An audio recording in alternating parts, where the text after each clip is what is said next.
마지막 멘트가 개인적으로 저한테는 참 와닿는 구절입니다. 여러분은 무엇을 위해 살고 있습니까? 혹시 최우정 목사님 알고 계셨던 분인가요? 잘 모르시잖아요. 그죠? 그런데 이렇게 이름도 없이 빛도 없이 세상을 섬기며 살아가셨던 그리스도인이 있다는 것, 우리 잊지 않는 차원에서 오늘 말씀과 함께 나누고자 해서 영상을 준비해 보았습니다. 우리 진짜 광주 그 남구에 가서 이 오방로가 있는지 없는지 한번 가보고 싶은 마음도 들 정도로. 혹시 광주에서 오신 분은 없으시죠? 네. 혹시 광주에 가보신 분은 있으실까요? 아, 네. 오방로 아십니까? 네, 감사합니다. 네, 오늘은 우리 읽어주신 사무엘상 18장 1절의 4절 본문을 기본으로 해서 요나단에게서 찾은 하나가 되는 방법, 요나단에게서 찾은 하나가 되는 방법이라는 제목을 함께 오늘 말씀을 좀 나누도록 하겠습니다. 우리 주변에는 원래는 하나였지만 둘로 나누어진 것들이 참 많이 있습니다. 그 중에 대표적으로 우리나라를 예로 들 수 있을 것 같습니다. 우리나라는 고려시대, 조선시대를 거쳐서 불과 78년 전만 해도 사실은 한 나라였습니다. 하지만 현재는 북한과 남한으로 나누어져 있죠.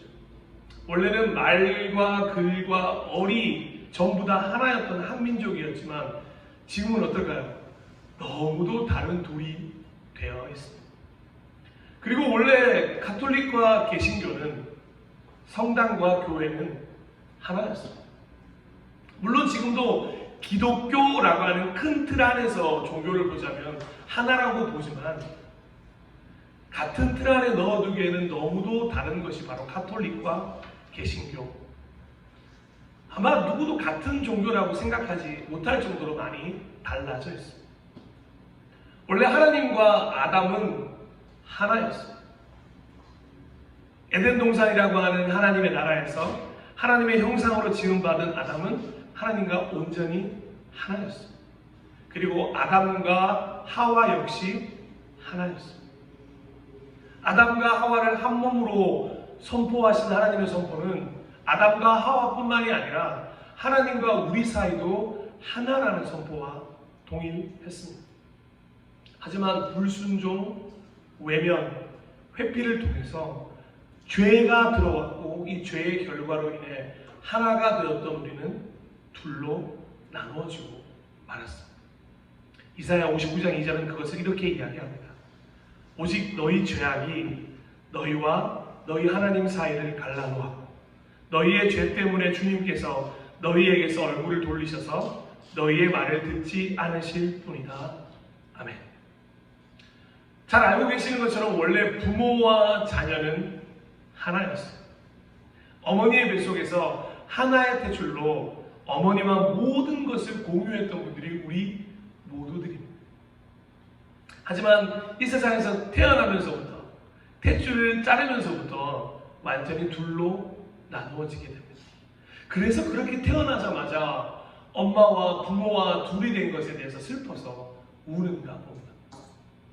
하나는 부모와 떨어지기 싫다는 듯이 정말 너무너무 서럽게 울잖아요. 저도 그 현장에 늘 있었습니다만 아이들이 얼마나 서럽게 우는지 이래서 엄마와 떨어지는 게 싫은가 보다 그런 생각이 들었습니다. 그런데 그 아이가 어른이 되고 독립을 하면 부모를 떠나갑니다. 한 가정에 살다가 다른 가정으로 나눠지면서 또 다른 둘로 분리됩니다. 처음에는 아이가 원하지 않았지만 나중에는 부모가 원하지 않는 것 같아요. 처음에는 아이가 어쩔 수 없이 부모를 떠나야 돼서 슬퍼했지만 시간이 지나갈수록 부모가 자녀를 놓아주기가 어려운 것 같습니다. 그래서 결혼식장에 가면 그렇게 부모님들이 많이 우시나 봅니다. 여기 계시는 부모님들 중에서도 자녀를 결혼시킬 때 우실 분이 있으실까요? 네. 누구를 가르치진 않지만 한 분은 떠오르네요. 네. 원래 성전 안에 있던 모든 사람들은 예배자로 하나였습니다. 예배를 드리는 순간에는 예배를 받으시는 하나님, 예배를 드리는 예배자 이렇게 존재했기 때문입니다. 예배를 준비했던 사람도 예배를 드리러 오는 사람도 모두 한 가지의 이름으로 예배자라고 불린 거죠. 사실 교회 예배 드리는 순간에는 목사라는 직책, 장로, 권사, 집사, 성도 등등의 모든 직책이나 이름은 사실 불려지지 않았습니다. 단 하나의 이름이었죠. 예배자. 그래서 각자 개인으로 불리지 않고 성경을 보시면 하나의 이스라엘이라고 계속 이야기했던 이유가 바로 그런 이유 때문입니다. 그들은 공동체였습니다. 삶의 공동체였고 예배 공동체였고 운명 공동체였습니다. 그런데 그렇게 하나였던 이스라엘이 신약으로 오면서 어떻게 달라지나요? 성전 안에서 예배자들이 하나하나 각자의 이름으로 나누어지기 시작합니다. 직책이 곧 계급이 되었고 계급이 곧 권력이 되어서 귀천이 나누어지게 되었고 또 드리는 제물에 따라서 죄가 용서받는 양도 달라지기 시작했습니다. 예를 들어 소를 드린 분들은 많이 용서받고 비둘기를 드린 분은 적게 용서받는 일이 벌어지고 있다는 거죠. 하다못해 성전 안에서 예배를 더 편리하게 드릴 수 있다는 그 명목 하에서 성전 안에 장사판이 벌어지기 시작했습니다. 그러니까 이제는 성전 안에 하나된 예배자들이 존재하지 않게 된 거죠. 모두 예배를 통해서 무슨 이득을 얻을까 생각하는 장사꾼들밖에 남지 않았다는 것입니다. 그래서 하나의 예배자라는 공동체는 사라지고 말았습니다. 제가 이런 얘기들을 왜 자꾸 쭉 드리냐 하면 원래는 하나였지만 둘이 된 것이 있다는 것을 말씀드리기 위해서. 하나였지만 둘로 된 많은 것들이 있잖아요. 그래서 자연스럽게 여러분들에게 이런 질문을 좀 드리고 싶습니다. 우리는 지금 하나님과 하나 되어 있습니다. 지금 우리는 예배자라는 하나의 틀 안에 있는 공동체입니다. 지금 예배를 드리는 우리 모두는 하나가 되어 예배자로 하나님 앞에 서 있는 것일까요? 혹여나 우리는 둘로 나뉘어져 있는 건 아닐까요? 혹여나 나의 예배만이 강조됨으로 인해서 우리의 예배는 뒷전이 되어 있는 것은 아닙니다. 다른 사람이야 어찌되었든 나만 예배드리면 된다는 생각 가지고 이 시간에 나오신 것은 혹시나 아니십니까?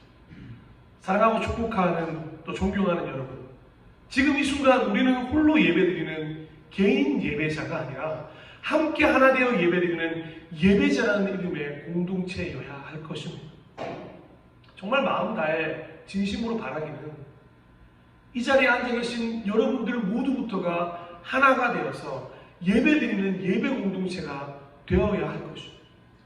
우리가 2023년 표어를 예배 안에 하나 되어라고 정했을 때부터 그런 마음이 든 겁니다. 과연 우리는 정말 예배 안에 하나가 될 수 있을까? 10살짜리부터 50대 중반까지 하나가 될 수 있을까? 우리는 너무도 다르잖아요. 너무 달라서 도무지 하나가 될 수 없는 방법이 저는 없을 것만 같아 보였습니다. 그런데 그런 우리가 틀림이 아니라 다름이라는 단어로 이해하고 인정하게 되는 유일한 방법이 뭐냐 하면 바로 예배입니다. 이 예배 안에서는 모두가 똑같이 예배자이기 때문에 그렇습니다. 예배를 통하여 각자 다른 우리가 하나의 예배자가 될 수 있기 때문에 그렇습니다. 바로 이것을 위해서 그래서 예수님이 그토록 눈물을 흘리면서 하나님께 기도했던 것입니다. 요한복음 17장 21절에서 23절은 이렇게 이야기합니다. 좀 길지만 제가 천천히 읽어드릴게요. 아버지께서 내 안에 계시고 내가 아버지 안에 있는 것과 같이 그들도 하나가 되어서 우리 안에 있게 해주십시오. 그래서 아버지께서 나를 보내셨다는 것을 세상이 믿게 하여 주십시오. 나는 아버지께서 내게 주신 영광을 그들에게 주었습니다. 그것은 우리가 하나인 것과 같이 그들도 하나가 되게 하려는 것입니다. 내가 그들 안에 있고 아버지께서 내 안에 계신 것은 그들이 완전히 하나가 되게 하려는 것입니다. 그것은 또 아버지께서 나를 보내셨다는 것과 아버지께서 나를 사랑하신 것과 같이 그들도 사랑하셨다는 것을 세상이 알게 하려는 것입니다. 아멘. 지나가는 사람들이 우리 교회를 보면서 저 사람들이라고 이야기하지 않고 저 교회 공동체라고 이야기하면 우리는 지금 예배자로 하나님 앞에 서 있다는 이야기입니다. 그리고 예배자로 왜 묶어주셨느냐? 왜 하나로 묶어주셨느냐? 최종적인 목적이 있다면 그건 바로 하나님과 다시 하나가 되기 위함입니다. 다시금 에덴 동산을 회복하고 죄를 해결함 받아서 아담과 하나님과의 관계처럼 다시금 하나님과 하나 될 수 있는 길을 열어주시기 위함입니다. 다시금 생명을 주시고 의인으로 하나님의 자녀로 우리를 초청해 주시기 위하여 우리를 예배자로 부르고 있다는 거죠. 로마서 5장 18절에서 19절은 이렇게 얘기합니다. 그러니 한 사람의 범죄 행위 때문에 모든 사람이 유죄 판결을 받았는데 이 한 사람은 아담이죠. 이제는 한 사람의 의로운 행위 때문에 모든 사람이 의롭다는 인정을 받아서 생명을 얻게 되었습니다. 이 한 사람은 예수 그리스도입니다. 한 사람이 순종하지 않음으로 말미암아 많은 사람이 죄인으로 판정을 받았는데 이 사람은 아담이죠. 이제는 한 사람이 순종함으로 말미암아 많은 사람이 의인으로 판정을 받을 것입니다. 아멘. 이 한 사람은 예수 그리스도입니다. 분명 우리가 하나의 예배 공동체가 된다면 다시금 하나님과 하나 될 수 있는 길이 존재한다는 것을 예수님은 분명히 선포하고 계신 것입니다. 물론 한 사람의 구원 너무 중요합니다. 하지만 하나님은 단 한 번도 개인 구원만을 이야기하신 적이 없으십니다. 차라리 가끔은 그게 편해 보여요. 우리가 열방의 복음을 전해야 될 이유도 없잖아요. 나만 구원받으면 되는 거 아니겠습니까? 기독교가, 특별히 개신교가 다른 종교와 가장 다른 이유 하나를 뽑자면 바로 스스로만이 아니라 다른 사람과 함께 구원받아야 하는 바로 사회 구원을 이야기하기 때문에 그렇습니다. 참 어렵잖아요. 여러분, 우리만 혼자서 열반의 경지에 이르면 얼마나 좋겠습니까?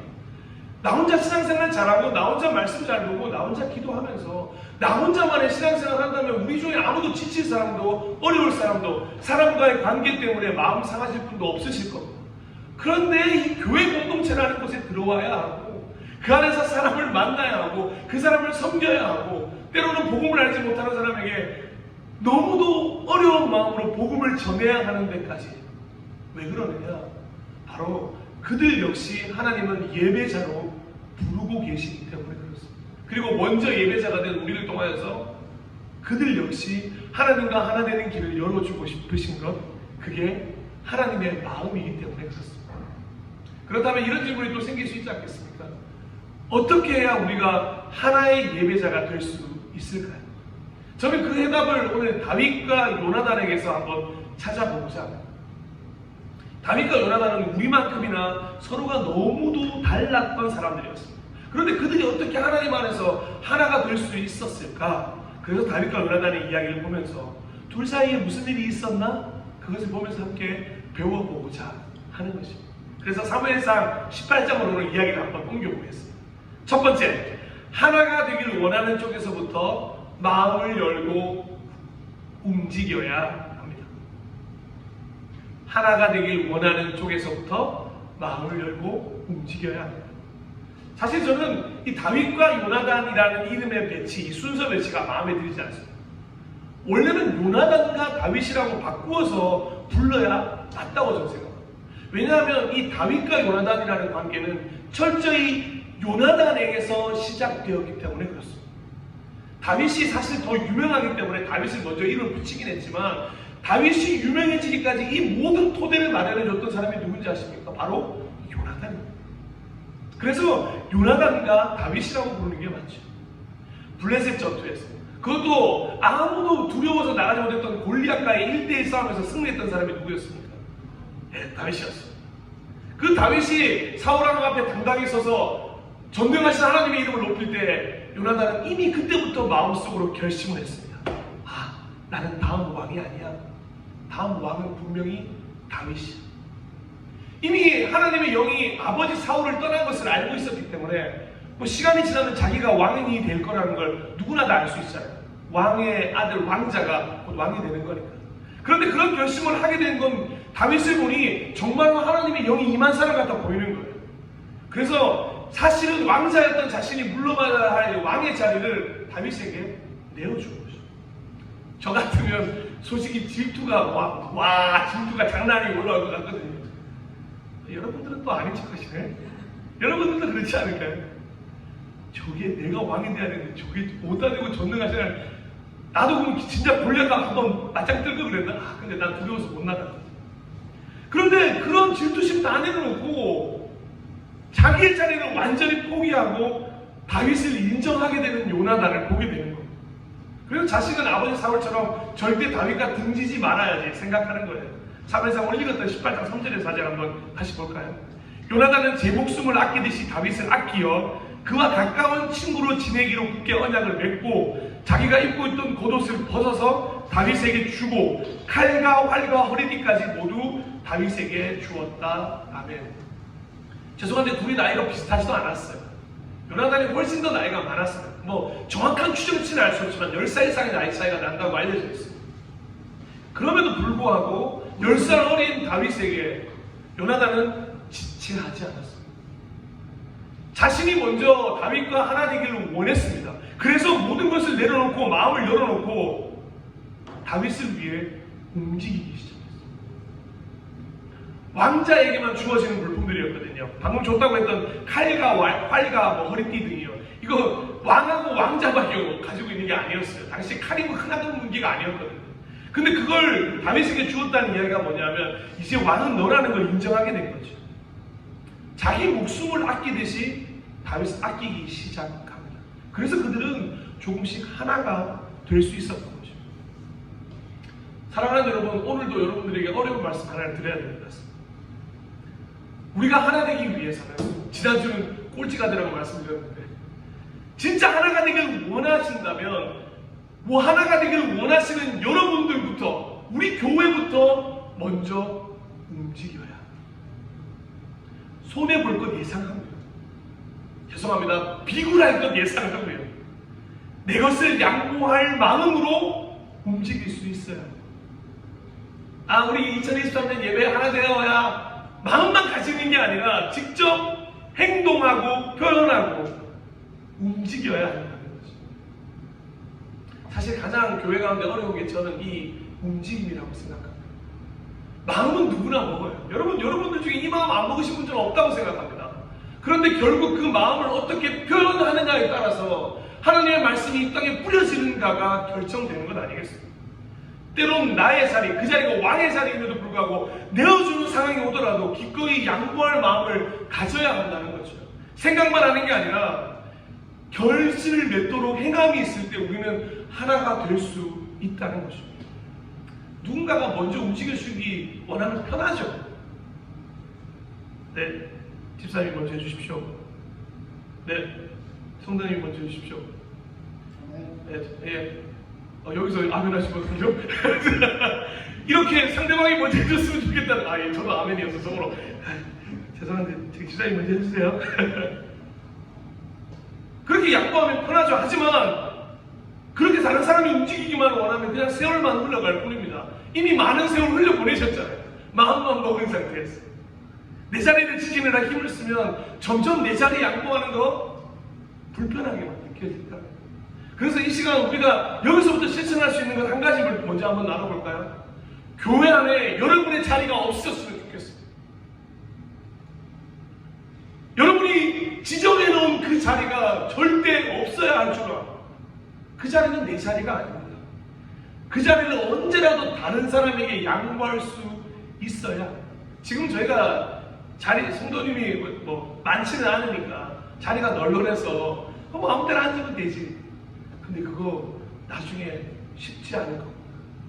저 자리는 내 자리인데, 그 은혜의 자리인데 저 자리는 절대 뺏길 수 없어. 제가 2007년도에 제가 결혼했는데요. 결혼하고 이제 미국을 가기 위해서 11월 말에 이제 섬기던 교회를 사임하고 아내와 함께 12월 달 한 달 동안은 서울에 있는 교회들 한번 다 돌아다녀보자. 여러 가지 목적을 두면서 교회를 돌아다니면서 예배를 드렸습니다. 큰 교회 한번 다 가봤던 거죠. 사랑의 교회도 가보고. 그 중에 가장 기억에 남는 교회가 있다면 여의도에 있는 순복음교회였어요. 저 여의도 순복음교회라고 말씀드리지 않았습니다. 여의도에 있는 순복음교회예요. 소문대로 진짜 엄청나게 큰 거예요. 성도가 60만 명인데 어마어마하겠죠. 들어갔더니만 저희 교회보다도 큰 파이프 오르간이 저희 앞에 딱 서 있는데 와, 압도됐습니다. 그래서 그 압도되는 게 하나님의 영이 임한 것처럼 역시 여기는 앉기만 해도 은혜 받는구나 하면서 기도하면서 기다립니다. 꽤 일찍 갔거든요. 아마 11시에 뵀던 걸로 기억이 납니다. 11시 예배 때 앉아가지고 막 집사람 막 그때 한참 우리가 뜨거울 때거든요. 지금 안 뜨겁다는 얘기입니다. 제가 뜨거울 때라서 막 주여 막 오늘 막 또 수봉교회니까 또 방언도 일부러 해줬습니다. 안에 너 이거는 드시고 막 여기 저는 이말 드시고. 근데 갑자기 그 순간에 예배 시간이 다 됐다는 이제 느낌이 왔는데 누가 이 어깨를 두드리는 거예요. 그 자리는 우리 자리니까 비켜주세요. 그렇게 얘기하시는 분이 나타나고요. 인상을 확 쓰면서 뭐예요? 하고 딱 쳐다봤는데 딱 보면서 장명민 권사님 같아 보이셨어요. 그래서 늦게 왔으면 뒤로 가세요. 이런 표정으로 다 얘기했어요. 제가 벌써 거린다 이렇게 쓰면서 인사. 근데 아랑곳하지 않으시는 거예요. 그러면서 조금 더 크게 얘기하시는 거예요. 비켜주세요. 다 들릴 정도로. 그래서 비켜드려야죠. 어떻게 해요? 근데 딱 일어나서 딱 뒤로 봤는데 이미 다른 자리 다 꽉 차 있는 거예요. 제가 갈 자리는 이제 없는 거예요. 이게 뭐지? 그래서 저희 그 시간 예배 못 드렸어요. 둘이 나왔어요. 근데 화나고 막 비난하고 싶은 마음보다 계속해서 드는 마음은 왜 씁쓸한 마음이었어요. 너무너무 씁쓸한 거예요. 그래서 기왕 왔는 거 그 앞에서 그냥 십자가 앞에서 사진이나 찍고 하고 여기 사진이나 찍고 돌아왔어요. 근데 그 교회만 그런 게 아니다. 꽤 많은 교회에서 지정석이 있다는 것을 교회를 옮기면서 발견하게 돼요. 그리고 왠지 그 자리는 내가 앉으면 안 될 것 같은 자리처럼 성도님들 사이에서도 암암리에 결정되어 있다는 것을 알게 된 적이 있어요. 저희 교회도 같은 길을 걸어야 할 거예요. 여러분은 지금 몇 주째 그 자리에 똑같이 앉아 계십니다. 그 자리는 여러분의 자리입니다. 그래서 이 시대는 자기 자리를 양보할 줄 아는 요나단이 필요한 겁니다. 자신이 먼저 마음 열고 움직이고 자신의 자리를 기꺼이 내어줄 수 있는 멋진 양보를 가진 그리스도인이 그래서 필요한 겁니다. 나의 상대방은 모두 달리카 같은 VIP들이거든요.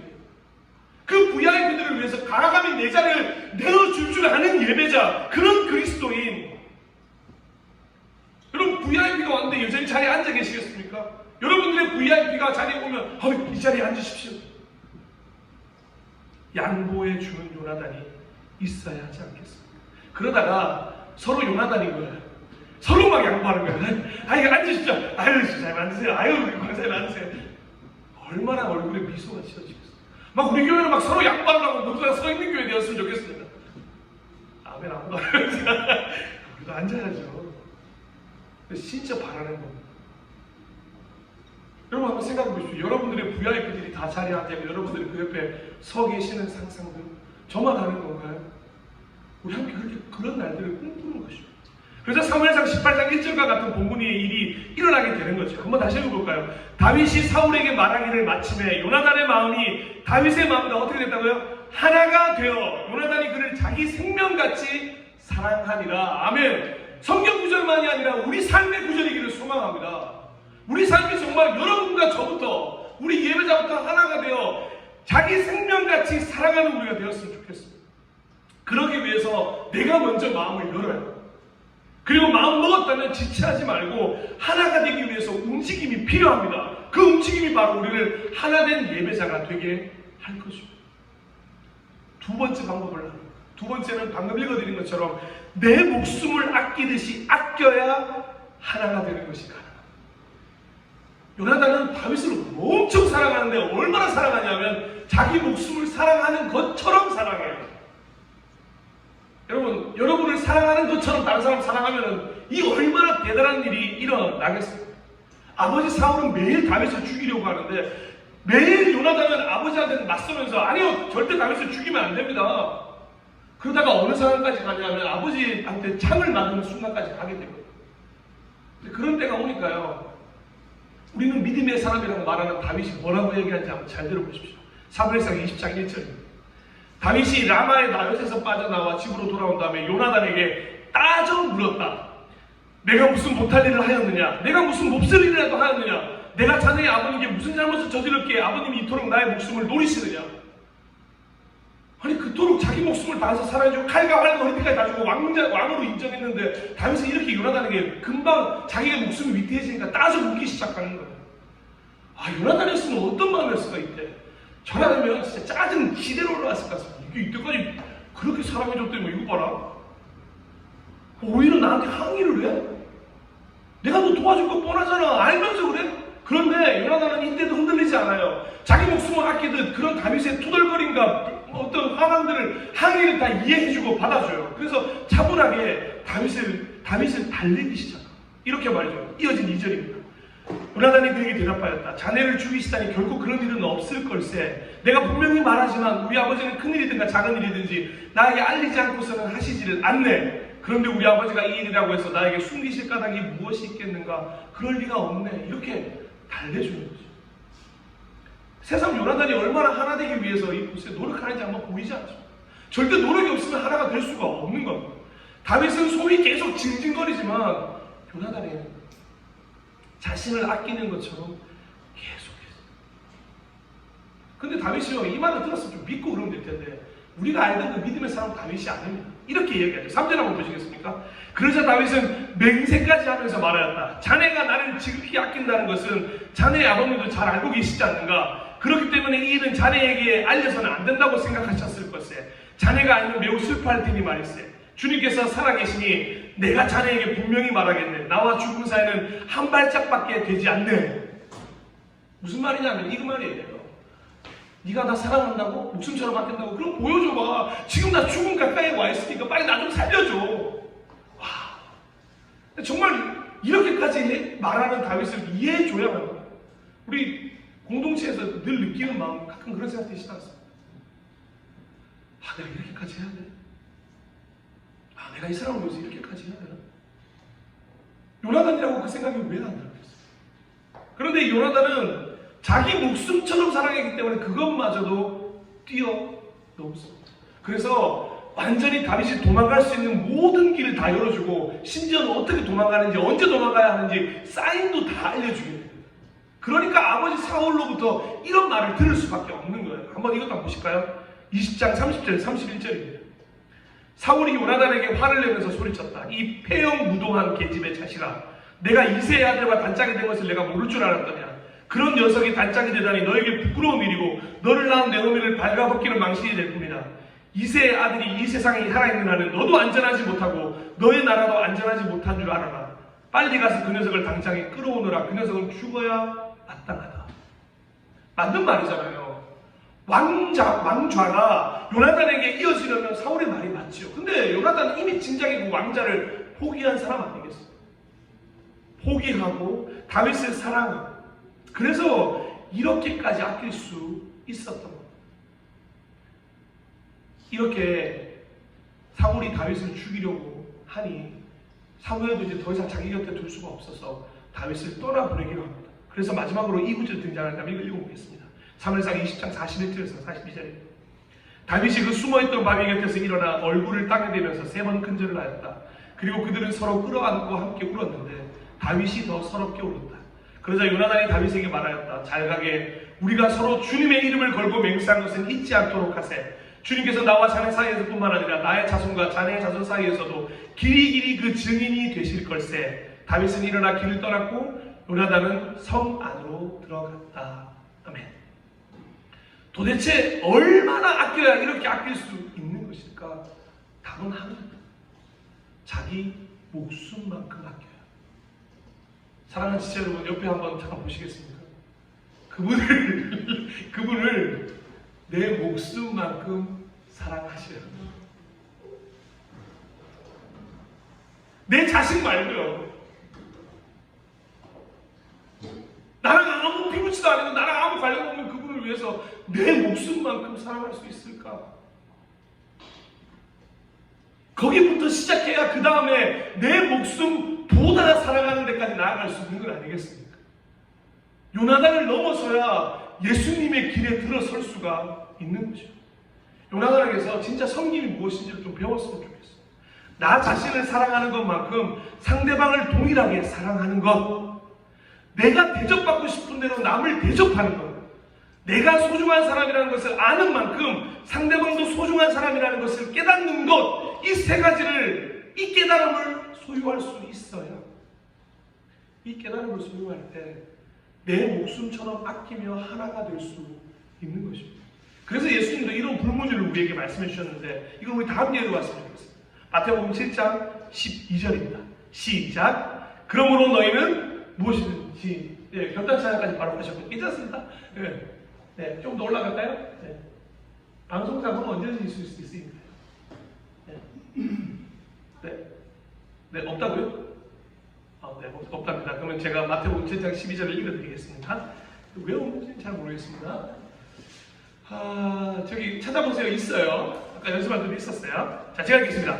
그러므로 너희는 무엇이든지 남에게 대접을 받고자 하는 대로 너희도 남을 대접하여라. 이것이 율법과 예언서의 본 뜻이다. 아멘. 이 설교를 마무리하겠습니다. 사랑하고 존경하고 축복하는 예배자 여러분, 우리가 동역자들이 하나 되기 위한 하나님의 가르침 중에서 오늘은 요나단에게서 그 방법을 좀 찾아보았습니다. 요나단처럼 하나가 되길 원하는 쪽에서부터 마음을 열고 움직여야 합니다. 요나단처럼 자기 목숨을 아끼듯이 아끼겠노라 결단한 섬김이 필요합니다. 근데 아무리 들어도 이 두 방법 어렵게 느껴지시죠? 네, 저도 어렵게 느껴집니다. 솔직히 상대방이 먼저 마음 열고 움직였으면 좋겠고 내 목숨 아끼는데 쓰는 시간도 부족하다고, 그러니까 하나가 되는 게 어렵다 해요. 포기하자 라고 하면 끝일까요?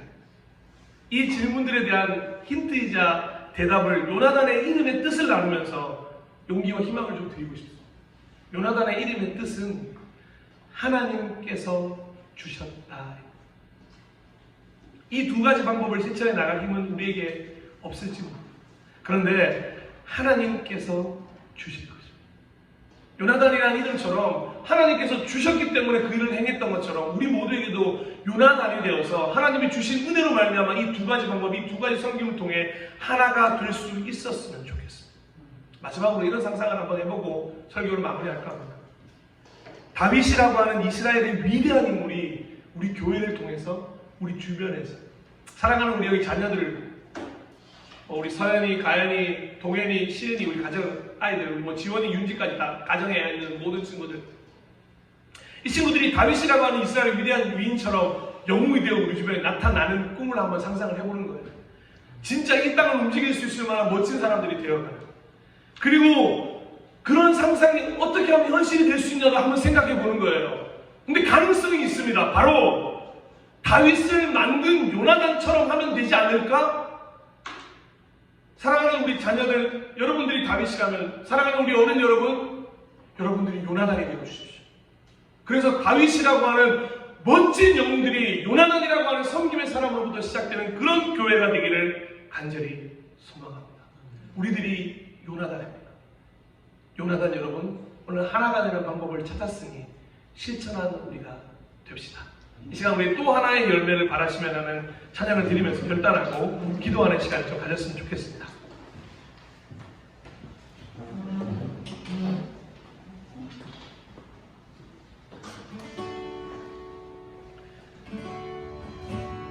여기 가사를 보면 후렴에 이런 구절이 나오잖아요. 당신은 사랑받기 위해 그리고 그 사랑 전하기 위해 주께서 택하시고 이 땅에 심으셨네. 그 다음 구절이 뭔지 압니까? 또 하나의 열매를 바라시며.